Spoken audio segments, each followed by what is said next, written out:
So welcome here students. Today again I am going to continue from the previous class. In the previous class I had explained the types of frequency distribution.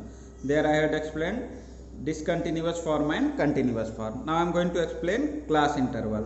So what is the class interval? So class interval are the group which are going to represent the data in the table form. Like if I am going to write 0 to 10, 10 to 20, 20 to 30.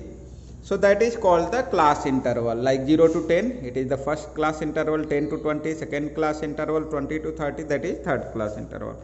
So that is called the class interval. So you can say that class interval are groups which form to represent the data in a group.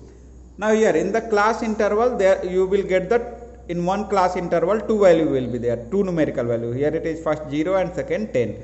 So here 0 is first value is called the lower limit. Here lower limit, and here second value is called the upper limit. That is called upper limit.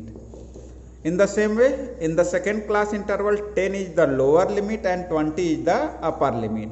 Here in the third, 20 is the lower limit, 30 is the upper limit.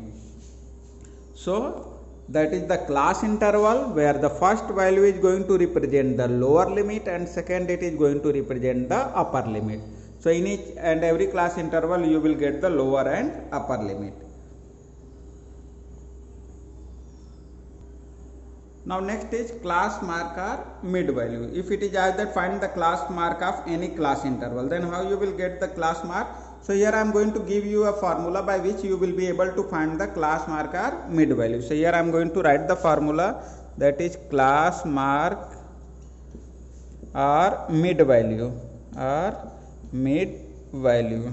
It is equal to lower limit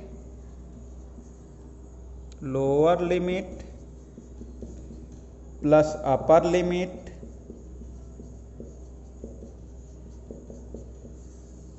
upon 2.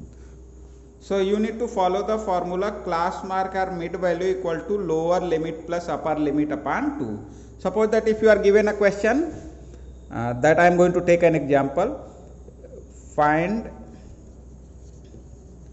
class mark of 50 to 70. A question is given, find the class mark of 50 to 70. So here what is the lower limit 50 and what is the upper limit 70. So if you are going to find the class mark, then formula will be lower limit plus upper limit upon 2. So that you will write 50 plus 70 upon 2. That is equal to 120 upon 2. That is equal to 60. So the class mark for that 50 to 70 is 60. So that is the formula to find the class mark. Next is class size. So what is the class size? Class size is the difference of upper limit and lower limit. Class size is the difference of upper limit and lower limit. So you can write the formula class size, it is equal to upper limit minus lower limit. So class size equal to upper limit minus lower limit. So again I am going to ask the question, find class size of 50 to 70. I had written a question, find the class size of 50 to 70. Then class size equal to upper limit minus lower limit. So what is the upper limit here? 70 minus what is the lower limit? Here it is 50. So 70 minus 50, that is equal to 20. So that is the class size of 50 to 70. So it is the difference between class mark and class size. So kindly note down this, how you will find the class mark and class size for the given class intervals. Now students, here it is the exercise 14.1. In the exercise 14.1 only two questions are there. Question number 1, give 5 examples of data that you can collect from your day-to-day life. So you need to give the 5 examples where you are going to collect the data And in the question number second, that is based on the first, classify the data in question number 1 above as primary or secondary data. So whatever the data you had collected, like 5 example you will give for the question number 1, and after that whatever the 5 examples you had taken, that is the collection of the data, that you need to differentiate that which of that examples are primary data and which are the secondary data. So here you can take the many examples like collection of marks of the different students in my class. So that will be the data. If you are going to collect the marks of your friends, of your classmates in the class, that is the data.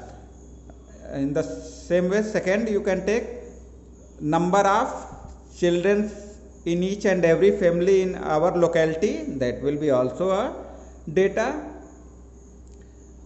Number of matches won by different cricket teams, that will be also a data. So in the same way you need to give the 5 examples where you will collect the numerical data.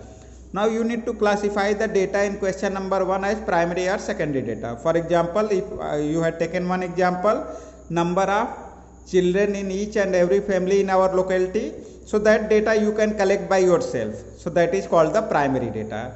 And if you are going to give an example, number of matches won by different cricket teams, so that will be the secondary data. Reason is that data you can't collect by yourself, that for that you need to search the internet. So that data you will get from the internet, so that will be the secondary data. So in the same way you need to give the 5 examples. Out of that you need to differentiate for the second question which is the primary data and which one is the secondary data. So student, kindly give the 5 examples and after that classify them as a primary or secondary data by yourself. So exercise 14.1 that is going to be completed.